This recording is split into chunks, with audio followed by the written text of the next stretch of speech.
Hello, friends, and welcome back to Mayday Plays Beam Saber, a campaign that we've titled Godzilla, King of the Cosmos. Godzilla is the property of Toho Studios, and Mayday makes no claims to him. This is merely a love letter to Big G. My name is Sergio, and I will be your game master. With me is the Guardians Accolade award-winning G-Force squad, Last Flag Planted. Could you please all introduce yourselves to the people and tell them where we can find you?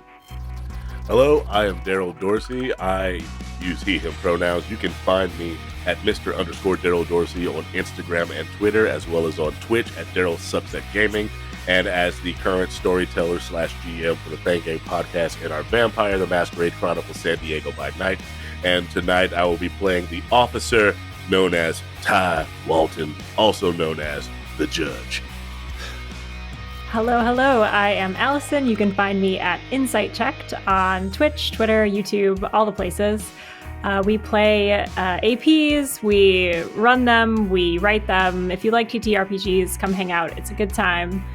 I'm playing Carol Worth, or Brain, and she's the scout of the group. Psychic connection to Godzilla, has had a little bit of a shakeup in her worldview, and we're going to see how she ends up at the end of this session.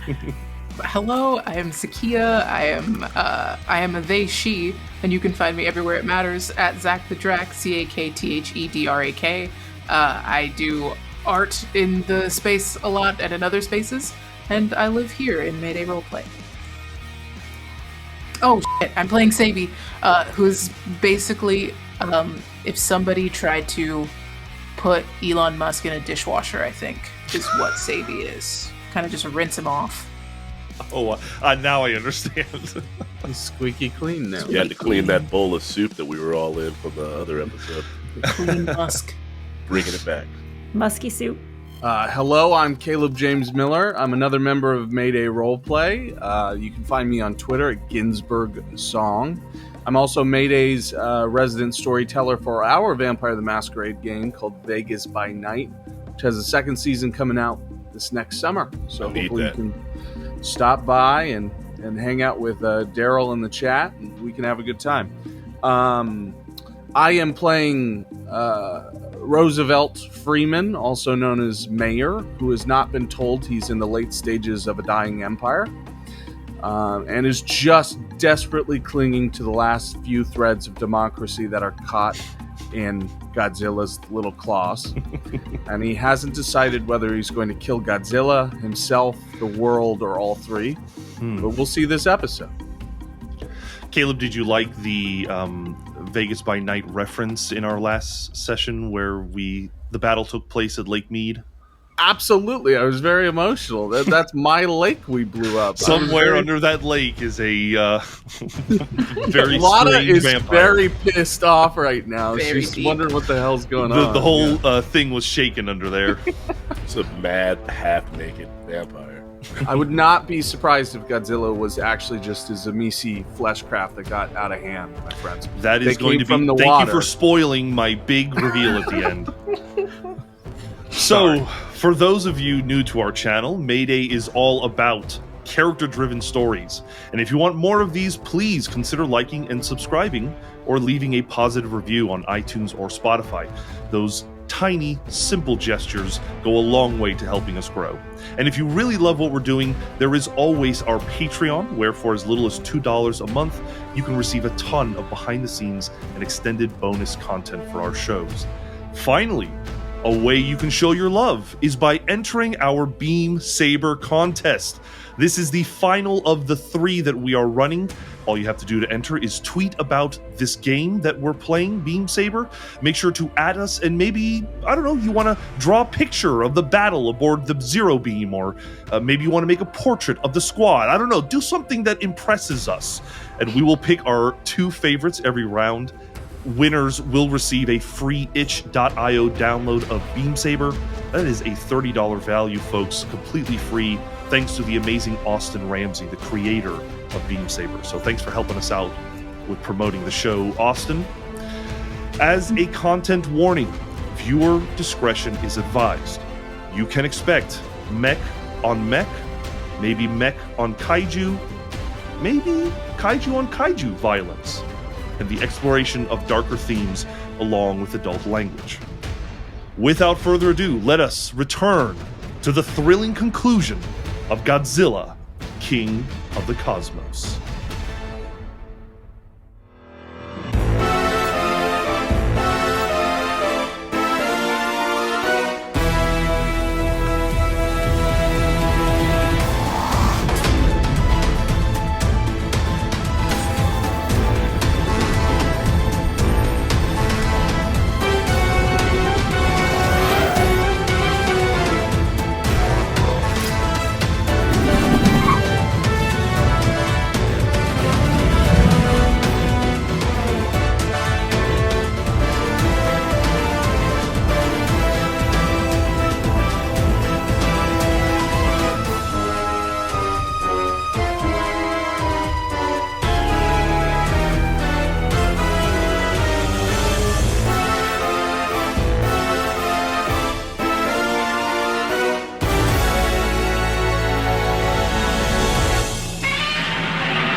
As we have in the past, we need to do some bookkeeping for XP and healing. First, everyone, because this was technically a successful mission, we are going to make a supply roll. You're going to take a number of the dice equal to your employer's faction relationship, which we did establish the trust dropped by 2. So I'm going to say you have 1 die in that relationship, and the tier of the mission's target, which I will say is a 1 as well. So that is 2 dice that you get to roll to resupply. Is it me? Is it me? Okay. We gotta warm you up. If you thought it's you, it's you, for sure. That's a 6. Nice. Ooh. That's a 5. Ooh. That's just wild. We gotta waste all that somehow. We could do that. We could burn I mean, Very good at I'm that. pretty stressed out, so Same. We could Yeah. also just do like 10 back-to-back flashbacks when like the Godzilla fight happens. True, you could do that. You could save them for flashbacks. If we run out of things to do, everyone come up with a 10-minute flashback. I could probably vamp for that long if I'm being honest. Yeah. I believe it. Your reputation is going to go up on your squad sheet, which is pretty cool. That's high. Ooh. It went up because it was a very public mission. Everybody knew about it.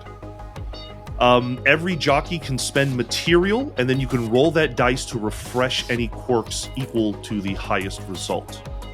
If you guys don't mind, I'd like to do 1 because I did lose 1. Yeah, same. I would like to do 1 as well to regret. I'll take it if it's out there for 1. I rolled a 5, so yeah. Okay. Every pilot is going to remove 1 level of harm to their person, which I don't think anybody suffered, and then all the levels of 1 damage to your vehicles. So everybody should end up back in tip-top shape, right? Yeah. Yeah. I think I'm back looking pretty pristine. If the mission supported the patron's faction goal, you can add 1 tick to the goal clock. If filled, the squad gains a benefit. Well, here's what's interesting. We never actually decided what the new long-term project is for our faction. I have written down assure colonization, which certainly feels like the summit's intentions, right? Yeah. Okay, so there is 1 point towards assuring colonization as you help protect the Zero Beam. We're going to now talk about squad XP. Did you execute a successful accident, disappearance, murder, or ransom operation? Did murk some dudes. Yeah. You didn't really murk anyone in particular, so you're not going to get a point for that. If Did we're- you face off against challenges above your pay grade? I would argue G-Force they is like were equal. adjacent. Yeah, they're Yeah, kind I of think they adjacent. were but- equal to us. Did you bolster your squad's reputation? I will definitely say yes. Yes. You wild carded it up. Did you express your squad's goals, inner conflicts, or essential nature? I will say for sure you defied There was a command ton of that. to explore your goals. Yeah. Is there any other reasons you think you deserve an extra point of XP? No. Okay. You have 2 XP to play with for the squad. It's 1 ability or 2 upgrades. I think if we go for veteran, I want to float Silver Tongues in the consulate playbook, which is each pilot may add +1 action rating to command, consort, or sway. Okay. If we're doing a lot of moving and shaking this episode. We thought we were going to do that last episode, and we ended up at the bar with each other getting drunk. Yeah, that's very Right? true. You're right. I did some stuff. It all kind of depends on how you handle what comes at you this session. I mean, there's going to be combat, but there's also going to be chances to convince folks. So I think we got to make some major decisions about Zilla this time. I mean, I think a lot's going to be revealed to us as to, basically we've been given 3 thoughts, which is that the summit is right and Godzilla is just a piece of shit.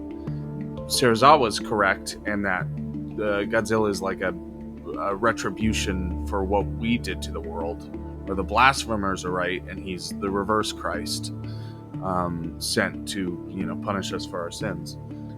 But I do agree that there's going to be some conversation over that, unless we're just blowing up the summit and letting Godzilla have the new world, which I think be kind of fun if we just lived with Lizard Dad for the rest of our lives. It for sure would make a great sitcom opening. me and Godzilla. It's just, I picture us on a precipice of a cliff looking over this new world, all holding hands. Yeah. And then Carol is holding Godzilla's hand. Oh, There's like a Or quick like, cut to Godzilla, and he turns around, he's got a cup of coffee, and he winks. World's greatest Zilla.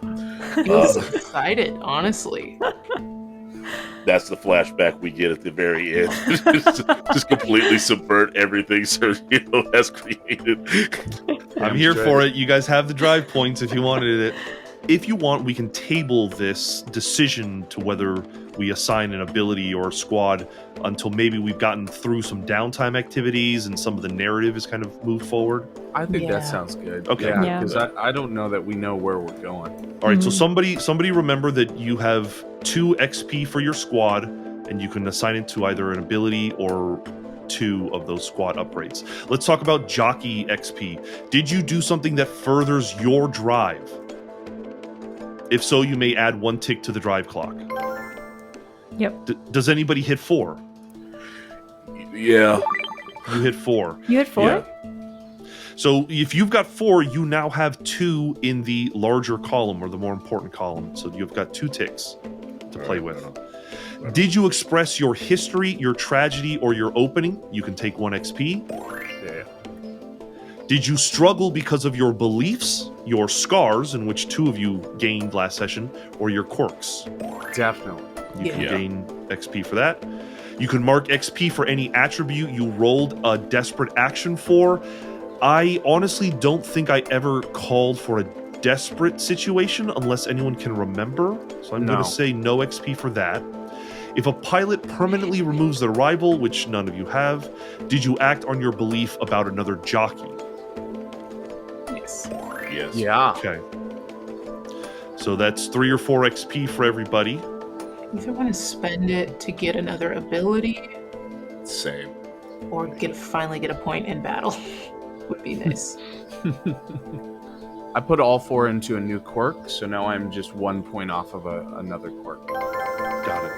I think I am going to spend it in ability. I just need to hone in on what that ability is. I am too, and I'm going to take the mastermind ability. I believe you already had that selected. I always remember you having Tactical wait, Genius did I? and Mastermind. Mm-hmm. Yeah. Oh, my bad. I meant to say, I said the wrong one. Weaving the web, excuse me. Ooh, you gain +1 die to consort when you gather information on a target for a mission. You gain 1d to the engagement roll for that operation. That is sick. Ooh. Can I invest it in the top bar where it says Insight to get to +1 dot? Absolutely. I'm going to take a skill from the Envoy playbook called, like, looking into a mirror. You can always tell when someone is lying to you. Mm. Ooh. Mm. Oh. Love it. So you're choosing the veteran for your hacker and taking that ability. Yeah. Got it. And is it specifically when you're in your mech, or does it just say you now have this? Because this is your mech's abilities. So I'm going to say that while in your mech, you can use this. That's a good point. That's a really good point. Yeah, it's hard for me to reason how you're able to use this ability outside of your mech. At the same time, this is both your pilot and your vehicle, like, sheet. So Yeah, because I know Ace has some abilities that are just you know for what? the It's the pilot. last session. Come on. Okay. Of course I'm going to give it to you. Go for it. You now have omniscience over when everybody's lying to you. Sure, why not? Cebi starts glowing. We can explain it a way that you basically kind of, through your hacking, you probably have a device that can see other people's heart rates. Yeah. I've hacked everyone's Apple Watch. Kind of like when Batman turns his cowl on and he looks at someone, you can see that they're nervous, calm, or whatever. You can just see that little flutter whenever they tell a lie. Has everyone chosen something? I have, yes. Yep. All right. So everybody's ready to continue, correct? Yes. Yeah. Amazing. Last session, humanity left the Earth and brought with them an 80-meter-tall radioactive lizard. You traveled the stars for a few months to a habitable planet, the summit dubbed Altierra. On the journey, you visited with a prisoner of the summit named Dr. Serizawa. You presumed he was complicit in the Zero Beam's construction, but came to learn from the doctor that his original intention with the beam was to use it at max capacity on humanity, including himself. Both parties came to appreciate the other's approach, and a sort of mutual admiration was established. For the small price of Serizawa having access to you anytime you're in your mecha cockpits, he shared his theories as to the summit's plan for Godzilla and how he may be linked to humanity in some supernatural way. He also assisted Roosevelt over the finish line, adding to his reverse devil god-killing machine. Nailed it. We start right where we left off at the end of the last session. You are all standing kind of magnetically sealed to the outside of the Zero Beam array. The other G Squadron members are with you, and whatever remains of the Prostasian forces are fleeing back to the Elysium, their ship. You hear over the comms, all of you. Alpha, Charlie, and Delta squads, please return to the Stratos immediately. You hear Alpha squad say, no time to celebrate. Beach over there. And some of them immediately kind of launch off and begin heading to the Stratos. On that channel, I say, Roger that, head again. Then on our private channel, I say, all right, everybody play it cool when we get there. Got it? Yeah, definitely. I'm always cool. Always cool. The coolest, like the other side of a pillow, Carol. Like the other side of the pillow. That's where I keep my pictures. You rendezvous with the Gotango. The Gotango rendezvous with the Stratos.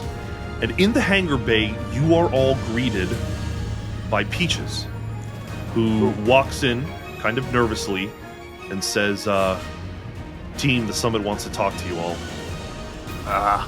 So they heard the tapes. I get it. Oh, no, they didn't. They don't exist. Well, hopefully this goes well. I can sell eyes to a penguin if they exist here. I miss penguins. You are all brought before the summit, who don't really say anything to you. No greetings. Once you are in front of them, a holographic security camera feed is shown to you. It shows Brain and Ruse during the battle, instead of running towards the enemy, rushing inside and barricading the door. Eventually, Wildfire speaks up and he says, "You were in fact at the right place when the Prostasians boarded the array. We'll give you that. And we appreciate you stopping them from shutting it off. But this disregard for command is symbolized in your actions. And it's why your trust with them has dropped by 2. Viper steps forward and says, "Last flag, we have reached the end of the great plan. Therefore, we no longer require the services of wild cards. You will be ordered to remain aboard the Gotengo until further notice. She turns and hits a button on her desk, and it says, "The rest of G-Force, you will participate in the upcoming mission to colonize Altierra. Man your stations. That is all." And they dismiss you.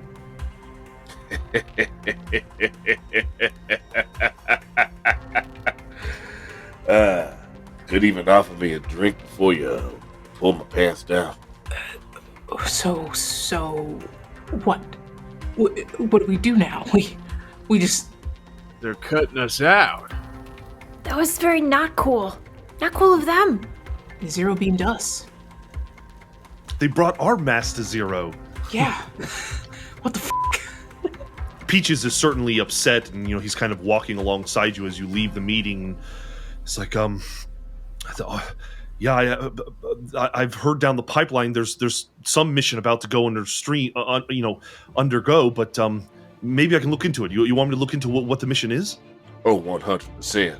Find out if it's those goddamn kaiju killers. I don't want them taking our missions. I put a hand on Roosevelt and on Carol, and I just go, "Rest assured, Peaches, we are definitely going to stay inside the Gotengo." He gives you a knowing wink, and he says, "I'll meet you up on the Gotengo," and he, kind of darts off. Copy that. Judge, I'm not standing around letting people... I squeeze Roosevelt's shoulder. Is this one of those... And I squeeze Carol's shoulder. I thought I got it! Ah! This is not the time for one of your famous massages, Judge. We need to talk. What doesn't exist exists. It is quiet time now, children. It exists. Ruse gets quieter. It exists. We are going to the trophy room. You are escorted by a small group of armed soldiers back to the Gotengo. While we're walking, I go, "No, I remember when they had us actually trained. All of you are so very out of shape." One guy who is a little pudgy kind of looks down at himself, and Not you specifically. he suddenly feels much more confident now. I was shaming you as a collective, not individually. There you go. They remain within the ship, but they do not bother you beyond that. They are basically sitting in the hangar bay of your ship, and you are free to roam about unobstructed, to have whatever conversations you like. Okay, so we are hang the 10 of them, right? What? We're doing that? Before I do anything, I said, let's go to the trophy room and have a little chat. And I immediately take out my bug detector because we've left multiple times and we haven't had to be on the Gotengo. So I am checking for bugs. First thing I do. All right, so that we understand kind of what's going on, we're playing a little bit of pushing the narrative forward in a short amount of time when it comes to what happens over the next bit of our story, but also trying to do some downtime activities. So for every 3 downtime activities that you guys attempt, I'm going to push the narrative forward a little bit, okay? So you can absolutely head to the inside of the Gotengo, to the trophy room. I'll give this to you. You do not need to roll for this. You pull out your bug detector, you scan the entire trophy room, and you do not find any bugs. Okay. Yeah, they up to some shit. I did, in fact, get the footage from the inside of Sarazawa's... Was there actual footage, or was it just audio recordings? It was an audio recording.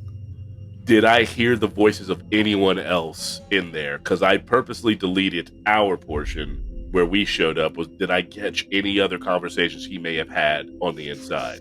I'm going to ask you to make a fortune roll. This is not against your downtime activities. Just make a fortune roll. You're going to roll 2 d6s and tell me what the higher number is. Okay. Or the lower number, excuse me. Lower's going to be a 1, and the higher one's going to be a 3. Yes, you scrub through most of it, and it seems as if Sarazawa has very few visitors. He does talk on the phone a few times, but you're not able to make out who it is he is speaking to. Well, I've been doing a bit of my own little investigations, and skullduggery, as it were. For instance, I erased our visit from Dr. Sarazawa's from the memory banks, which is why I kept telling you it never happened, because it technically didn't. He had very few visitors aside from us, but someone has been in contact with him over the phone. Who that is, one could only tell, but most likely it is someone from the summit or their scientists. Or Godzilla. Sure, if Godzilla found a phone his size and we somehow did not notice, sure, it's feasible. I mean, he has great hearing. Very, very fine hearing. Anything is possible. We just did space travel in a matter of months and found another planet that is capable of sustaining humanoid life. But I have been I've had an itch up my ass since we've left, because why would we bring the damn monster with us? It makes no sense. The whole point of us leaving was because of what him being there did to the planet. So we're going to bring him to another planet? Yeah, I want to learn, collect information or recover. Either way, I'd like to know more about the new planet we just landed on as much as we can from the ship. Go ahead. You'll have 2 die for this to gather information. You won't have to pick the lower. You'll pick the higher. Okay. That's a 6. Cebi, Judge's words kind of ring in your head. Why? Why are we here? And you see Altierra outside the porthole window, and you go over to your computers and you plug into the Cognistream that has all the information of the Altitopians and human society, and you start looking at the topography, the geography, the design of the shape of the planet, its atmosphere. Sure enough, it should sustain life. And then you start noticing other things. Electrical signatures, radio waves, indications of intelligent life. People already here. That makes sense. I mean, if it already sustains life, why send out a bunch of weaponized robots to change it? They're getting rid of the things that are already here. Do I get anything other than, like, clearly something is communicating or something is alive, but do I get anything as, like, maybe size or shape? Is it other little Zillas? There are no photos, there is no video, there is no solid concrete evidence besides the science of what a society that maybe what it would have looked like in the 1950s might be existing on this planet. Of that level of technology is what I mean. I see. So it could be, is it buck wild to think that this is just like surveillance from another attempt to colonize the planet, or maybe we put this ahead of us getting here? Or like, I think that just using the sensors aboard the Stratos, you are able to detect radio waves, you're able to detect electrical signatures, things of a rudimentary civilization. I think at some point, Ty would have had a whiteboard put into this room that he could put behind one of the trophy cases, and he's pulled it out. And if Cebi shares that, he adds it to the list of the list where he's drawing lines to stuff to, like, try to make a connection somewhere. Carol's doodling Godzillas in the corner and kind of like overwriting some of your words occasionally with little doodles and flames. Ruse, do you share what you learn from that? Absolutely. I think Ruse does not add to this whiteboard. Ruse has like Jarvis, like digitized monitors that pop up all around them. Like, they blow up the data and then rotate it so everyone can see where these signals are coming from and what they kind of think they look like. And every time you do that, you just hear the telltale sounds of a marker writing. Trying to keep up. It's good to have redundancies. It's good. Bruce, can we hear what they're saying?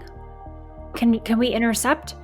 Not at this point, just that something is talking or moving, but we don't know the details. Maybe I can send something out, something a little covert. Do a little collection for us? So that actually brings me to Another line of questioning. Yes, we broke small chain of command, but technically while out there, while in the field, I am one of the commanding officers. So if I say I told them to break away because I saw them trying to get inside, that's not breaking the chain of command.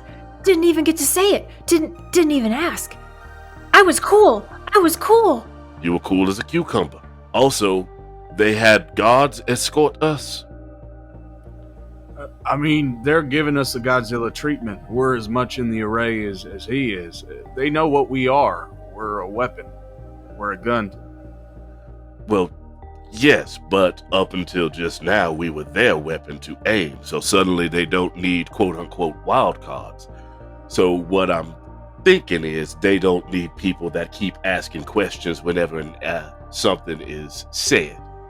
And admittedly, when I was getting the soundtrack of our visit, I may have been a bit pushy because someone was getting lippy, and I had to tell them, I had to show them who I was for a bit. So that might have gotten out that I was there, but they would not know why I was there. They just knew that I was there. No, Ty, you're right. It's no more wild cards. That means plan goes like Godzilla now. 1 foot in front of the other. 1 step, next step. Where's the end? Where are they walking to? From what Ruse said, and I'm just thinking, I got that reverse Christ on the brain again, and it's rattling around, and Very what used salient. to be, yeah, it's a mess up here right now. But if that place is like the 1950s, if that place is just coming along, and we want this place for ourselves, if there are people down there, we're gonna do the same thing that made Godzilla. We're dropping the bomb again, only this time it's a big lizard. We're gonna do the same thing to this place that we did to Earth. And it's starting to come together. It was never the fucking lizard. We are doomed as a society to believe that a bigger weapon is needed to end the next world, to come to some conclusion that never comes. We are doomed to a cycle of violence that never ends. I think Carol at this point puts a hand on his arm that's probably like covering up an American flag patch or something. It's okay.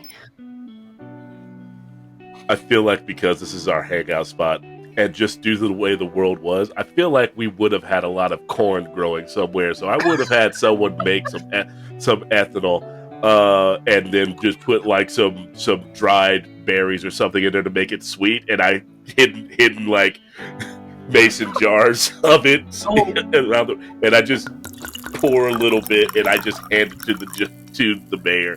Oh my god, we're drinking space shine. This is incredible. If any of the trophies are like cups, I think any of them could be used to... We are drinking space shine out of a NASCAR cup. We definitely have more trophies than we should have, and there's a reason for that. We made them. We made some for Carol us. picks the biggest trophy. It's so oversized, and she uses both hands and takes it like a big sippy cup. Yeah, the base of it is 2 Godzilla feet. Joker Juice trophy. Jesus. Does anybody want to cut loose since we're kind of drinking and relaxing? I do want to cut. Okay, 2 people that are going to cut loose for me, make those rolls. You're going to roll 1 die for your connection with the person you're cutting loose with. So just let me know who that is. I would say because I just watched him freak out a little bit, I'm going to do it with Roosevelt. I think that fits. You've got 1 dot with Roosevelt, so you're going to roll 1 die, and that's how much stress you're going to lose. I lose 1 stress. Okay. Remember, because of your scar, that stress is going to come back unless you burn it. You could always burn I think it's a personnel to cut loose again. I think I'm going to burn a personnel if everyone's cool with that. Yeah, totally. Go Yeah, for we it. have so much. Yeah, it's ridiculous at this point. All right, that's 5. So I burn. All right. So I get rid of 4 stress.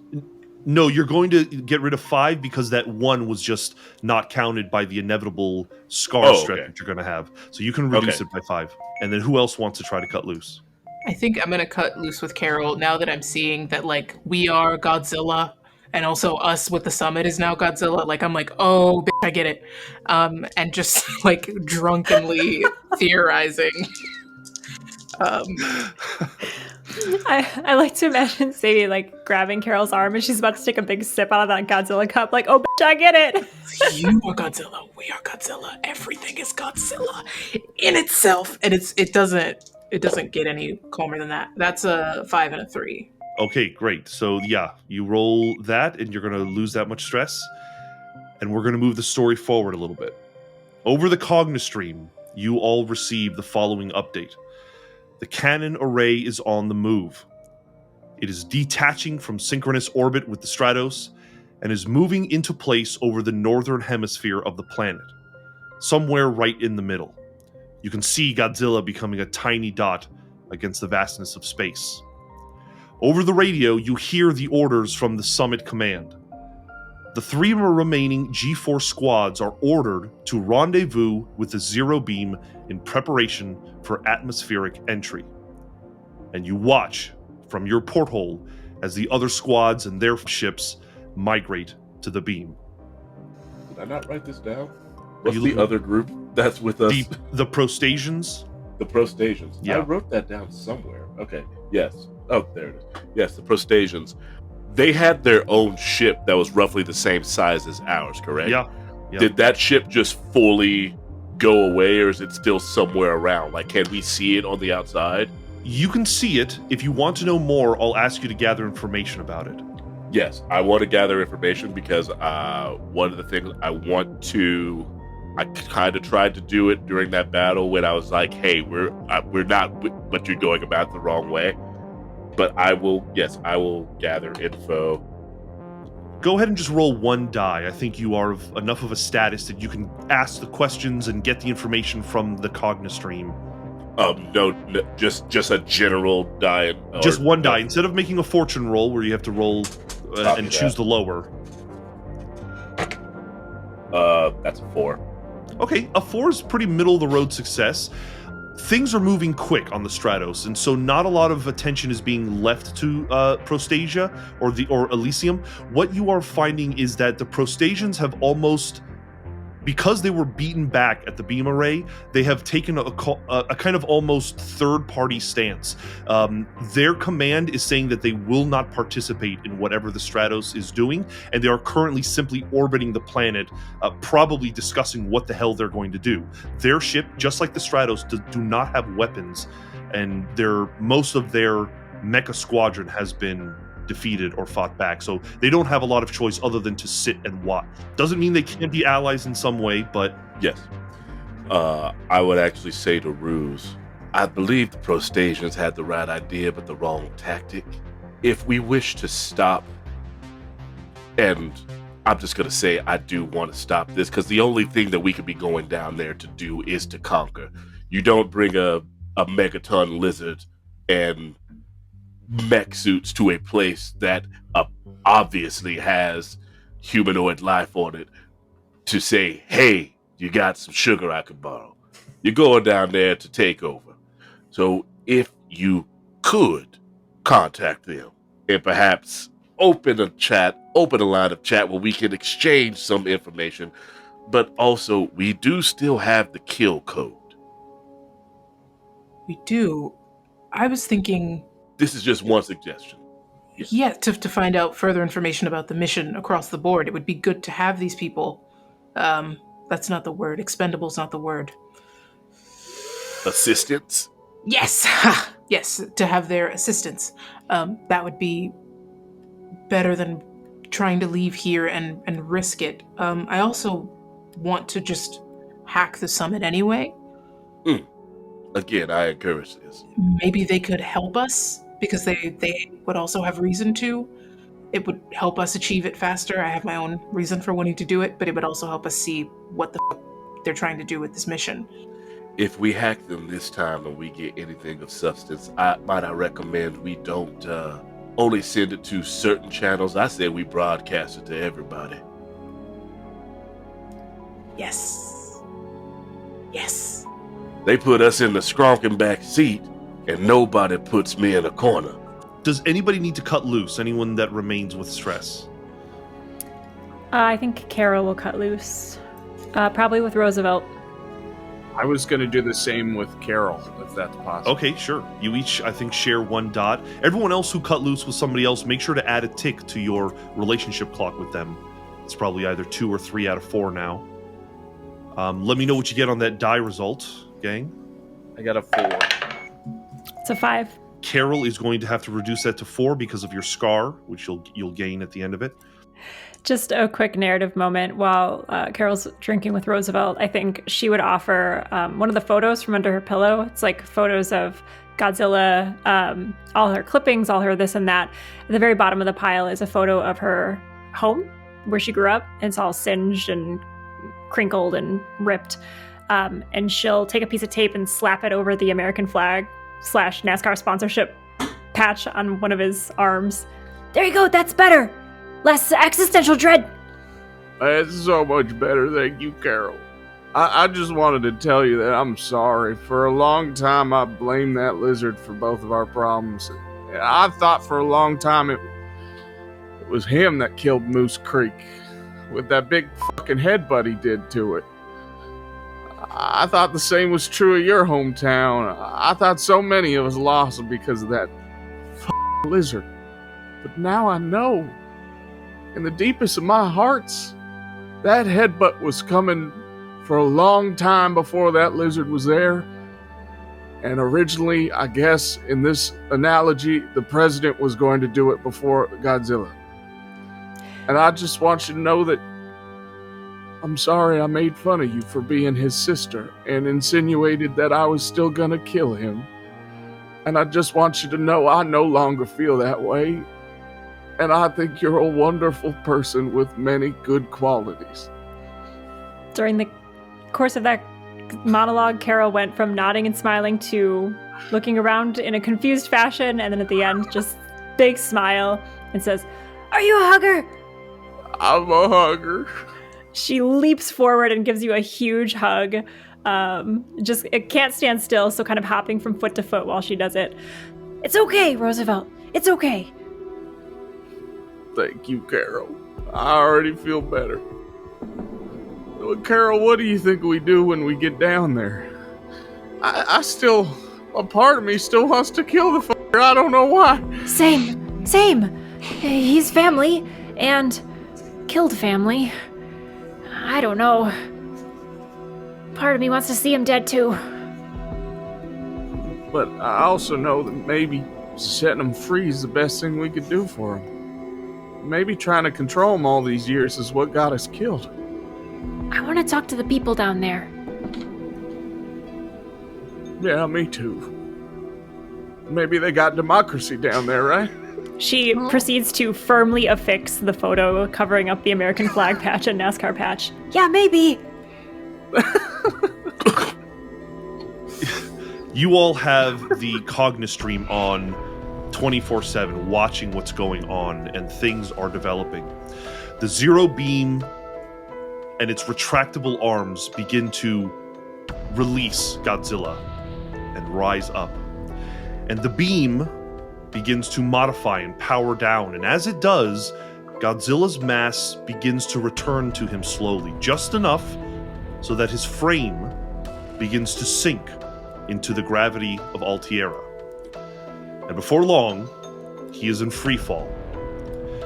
You can see drones that are broadcasting to the Cognistream, following Godzilla in his descent as he enters the atmosphere and inevitably lights up on fire as the intensity of the re-entry is causing flames to encompass him.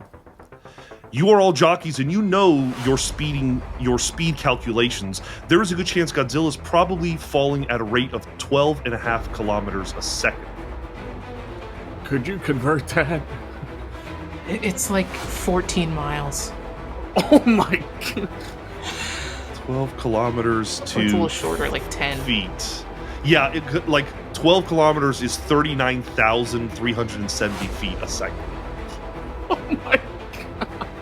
One of the drones is close to Godzilla's face, and you see past the flames his eyes open as he regains consciousness. He looks around, trying to understand what's happening to him. And by the time he hits a certain point in the atmosphere, the fire goes away, and he's just kind of peacefully floating. And he looks down at the new Earth below him, and he gives out a mighty roar in defiance. You can't hear it, but you can see him. A separate drone, this one wide, showing the re-entry. You can see at the bottom of the screen there is some kind of civilization. You see buildings, you see structures. It's this kind of very large, massive city, bigger than any city you could recall ever seeing on Earth.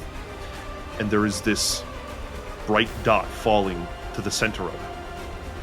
Then there is a incredibly bright flash of light. And when the light slowly starts to fade, you rush over to the portholes of your vehicle, of the Gotengo. You look outside and you can see from orbit the mushroom cloud filling that portion of the hemisphere. You have 6 more downtime activities before we move into the mission phase of our game. What are you doing? But Roosevelt turns to the others and says, listen, now that they dropped him, now that this is starting all over again, now that we're back in the 50s, I think there's something I ought to tell y'all. I've been working on a little something with Ishiro, and we came up with a plan, something of a design. Does it kill all of us? Maybe. Okay. But it definitely helps, and I know, Your Honor, you would want to know everything before we go to the planning stage. We designed another zero beam on a smaller scale, in tandem with something else that I was cooking up for the dais. And I have means to understand that I might have a way to, well, to drive Godzilla. What? The first time we encountered him, I inserted magnetic probes into the back of his scales, and as long as those held up, as long as some mystical god storyteller agrees, we may still have access to such a thing. Sure. Says God. You filled that drive clock. What can I do against it? Thank you, Blades in the Dark. I can attach those magnets back on the dais and construct something of a landing pad on the back of Godzilla. And the zero beam that Ishiro taught me how to build himself, we've been preparing in the last few weeks, would render him in a lower grav than usual. He would be inanimate again, but I could transport him where we'd need to. I could take every last part of that engine and dais and point Godzilla in a direction and turn left like I always have. So, if it comes to it, when we're down there, we could take Godzilla where we need him. Or even take him out of a bad situation. That's what we want. Originally, I designed it to kill him. I was going to drive him into the sun with dais. You know, like we agreed. But now, maybe I can drive Godzilla for good. Is Godzilla the last flag? Planted. Planted. And I think I'd like to use the downtime ability Enhance to get that last quirk. I want the quirk to be volatile anti-gravity. I think that the sphere around Deus, once this thing is turned on, inspires like a magnetic anti-gravity field around him in particular. And then when firing the zero beam, of course, the zero grav is insane. Right. And I think volatile, this is something I haven't been tracking too hard. I think we've kind of been working with it, but when you use a quirk to push yourself and you still roll poorly, I should take advantage of the volatile aspect of that anti-gravity. So just keep that in mind. Yeah. That's by design, baby. Love it. Peaches stated that he was going to come meet us here. Yes. Peaches returns after the drop. And he apologizes, saying obviously it's maybe a little bit too late, but he has learned that the summit plans to use Godzilla to eradicate what they believe is the only intelligent life on the planet. It seems that the species has settled into a concentration on one continent. Their plan is to level that continent and then have the rest of the planet up for grabs. The summit will then use the zero beam to shoot Godzilla back into space, and humanity will colonize the planet. And they hope to do this on any planet that has intelligent resistance. They've turned Godzilla into the ultimate weapon for expansion. Yo. I have a question for you, Peaches. Well, whatever, yeah, tell me. Before I get to that question, I would like to make a statement about who I am as a person. I have never once in my life considered myself to be a good man. I have used any trick and tactic I could to win, whether in the courtroom or on the battlefield. But, unfortunately, along the way, I got this crew here, and they have, I'm not going to say changed me for the better, but they have made my worst instincts be used for better. Do you believe that the eradication of any sentient life on a planet is a order or a thing that you, as a person that was just on a planet that was facing eradication of all sentient life, do you think you can follow the order of people who, honestly, are the biggest hypocrites I've ever had the displeasure of meeting? And I was a f***ing lawyer in the skronking earth. Peaches looks at you all, and you know who Peaches is. There's a reason why you like Peaches, because he's willing to get his hands dirty as well. Mm-hmm. And he looks you dead in the eye and he says, I don't know about those aliens down there, but I do know that if someone were to act against the summit, now, while their resources are stretched thin, now would be the time. After all, the rest of the summit, they didn't get to the positions they were in by asking. They took it. Skronkin' A. I'm in, whatever you guys need, especially if it means overthrowing the summit. I love a position. Ruse's glasses start glowing like the anime character before they announce something dastardly. Just behind the eyes, yeah. So, I think we absolutely need to hack the summit, and I think we're going to get the Protesians on with us.